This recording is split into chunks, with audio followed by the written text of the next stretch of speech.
Good afternoon, and welcome back to the show. I'm Anna. And I'm Brian. Today we are tackling the biggest topic of all, how to change your life for good. Not just making fleeting resolutions, but engineering a permanent positive shift in your trajectory. Absolutely. Most people fail at change because they treat it as an event, a single decision. But lasting transformation is an architectural project. It requires dismantling old structures and building new ones, brick by brick. The first critical mindset shift is moving from identity-based goals to system-based goals. You don't aim to have a better life. You aim to become the person who naturally lives a better life. We must stop asking, what results do I want? And start asking, what kind of person do I want to be? If you want to be a productive person, you stop focusing on finishing the project and start focusing on becoming someone who never misses their morning work session. This concept taps into the psychology of self-identity. Every small action you take is a vote for the person you believe you are. If you skip a workout, that's a vote for the unhealthy identity. If you read for 10 minutes, that's a vote for the learner identity.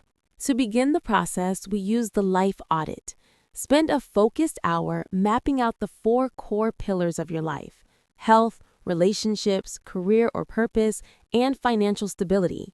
Rate your satisfaction in each area from 1 to 10. Be brutally honest during this audit.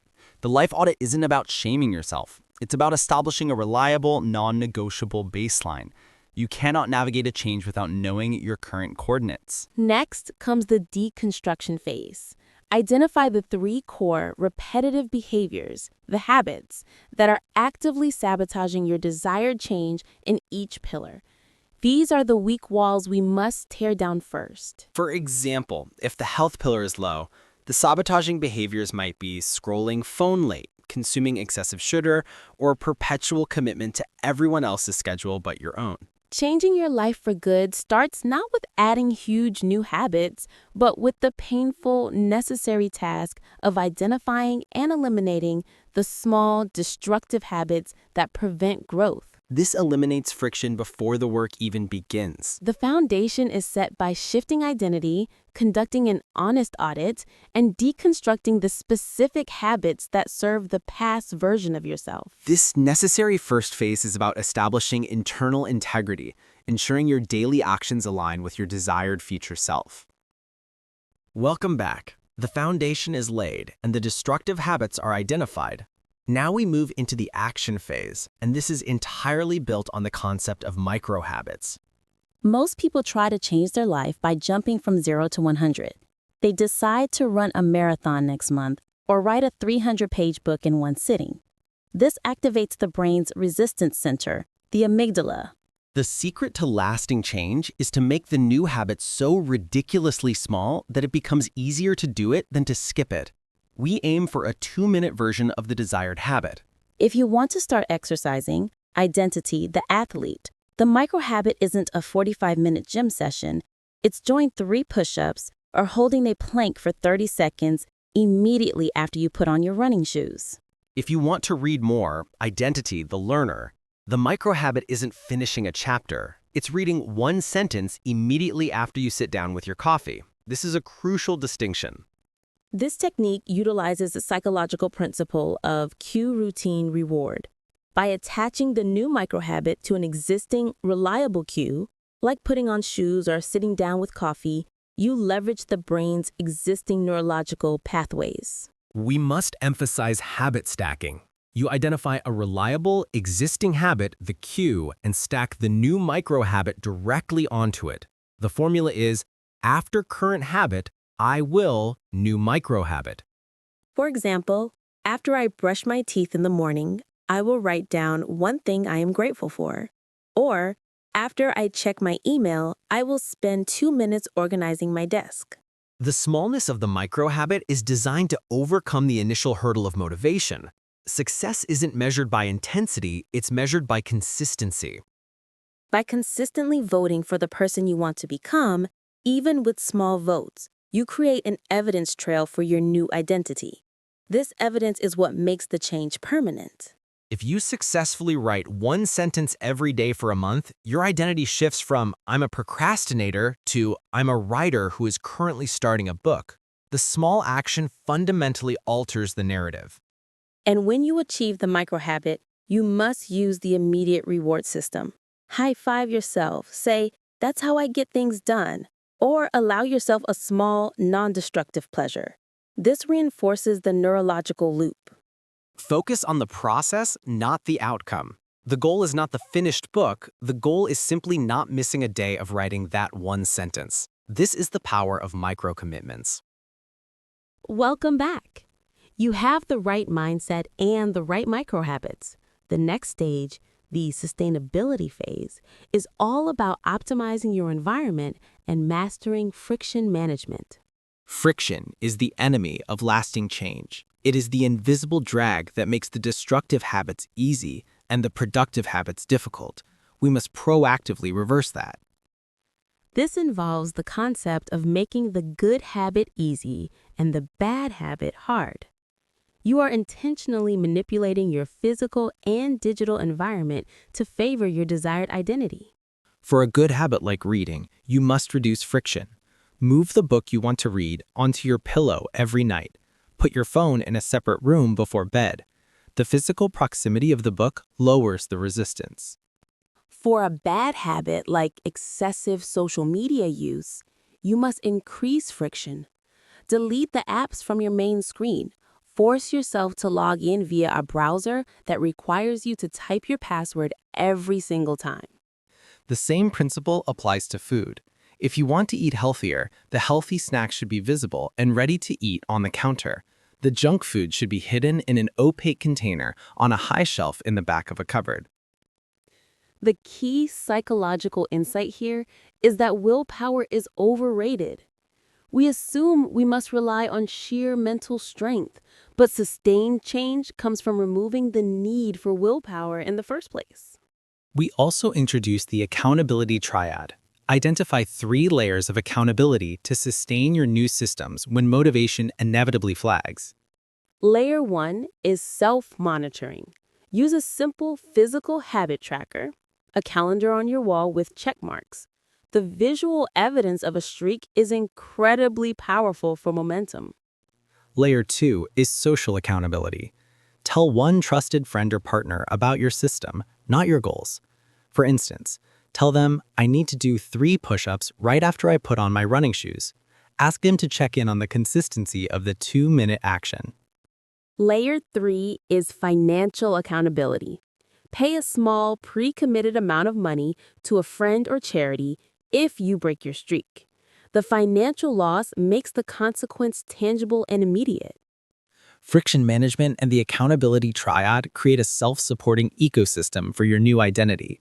You are setting up systems that make it physically difficult to fail and socially painful to quit. Consistency isn't about perfection. It's about not missing twice. If you miss a day, your immediate priority must be getting back on track the very next day, no matter how small the action.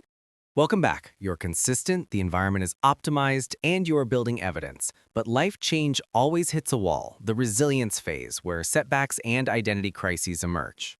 A setback is inevitable. The crucial element of lasting change is how you respond to the inevitable failure, not how you performed when everything was easy. We must abandon the all-or-nothing fallacy. Missing a workout does not mean you are a failure who quits. It means you missed one workout.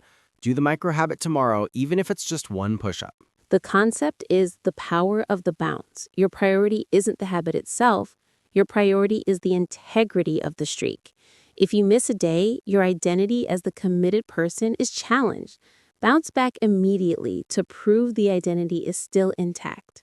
This is where the identity shift is severely tested. You will hit an identity crisis, a moment where the old self argues violently against the new self. The old self says, "You're tired, you're not a writer, stop being ridiculous." When the identity crisis hits, you must utilize affirmative response. Use the evidence trail you built in part 2. Say to yourself, "I am not tired. I am the kind of person who never misses a day of writing. I have 30 days of proof." The evidence trail is your only weapon against self-doubt. You use the history of small wins to overpower the temporary voice of resistance. We also need a system for handling decision fatigue. As the day wears on, our capacity for choosing the right thing diminishes. This is why we front-load crucial habits. The most important habits, the ones that define your new identity, must happen within the first 2 hours of waking up. If you are a writer, write first. If you are an athlete, move first. By front-loading, you use your peak willpower and cognitive capacity to secure the day's vote for your new identity. The rest of the day can handle the unavoidable chaos. A final note on resilience: practice the forgiveness loop. Be kind to yourself. Shame and guilt are terrible motivators. Forgive the mistake, analyze the trigger. Was it friction? Was it decision fatigue? And adjust the system. Lasting change is not a ladder, it's a spiral staircase. You will revisit old problems, but hopefully you'll tackle them from a slightly higher, more informed place each time. Welcome back. In this final phase, we integrate the changes, ensuring they are not just systems, but genuine expressions of your new identity, leading toward a meaningful legacy. The true mark of a life changed for good is when the new actions are no longer habits you have to do, but simply things the person you are naturally does. The actions have become part of your automatic identity. We must address the law of alignment. Your environment, your schedule, and your relationships must now align with your new identity. If you've become the athlete, but your social circle only meets to drink heavily on weekends, you have misalignment. You must either gently steer your social activities toward movement or seek out a new subgroup that reinforces your new identity. This can be painful. Sometimes, changing your life for good requires saying no to people or activities that fit the old identity but actively sabotage the new one. This is the pruning process. The goal of the pruning process is not isolation but optimization. Surround yourself with people who make the actions you want to take feel normal, easy, and expected. This is environmental momentum. We also discussed the final shift from micro-habit to value-driven habit. Now that the habits are consistent, connect them back to your deepest personal values. For instance, that 3 push-up habit isn't about fitness. It's about valuing integrity, keeping the promise to yourself, and longevity, being present for your family. Connecting the action to a higher value prevents future collapse. To secure the long-term impact, engage in future self-projection. Spend time visualizing yourself 1 year, 5 years, and 10 years down the line, living out the consequences of your current positive actions. See the strong relationships, the successful career achievements, and the vitality of your health. This visualization reinforces the reward system and clarifies the purpose of the daily grind. The ultimate question for lasting change is this action building the legacy I want to leave? Your legacy isn't your job title.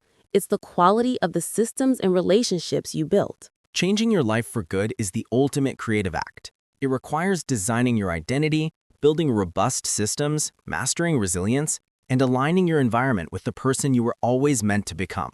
Start small, stay consistent, and remember that every small vote counts toward your future self. Thank you for joining us for this deep dive into building a life of purpose. We'll be back next week to discuss the psychology of effective delegation.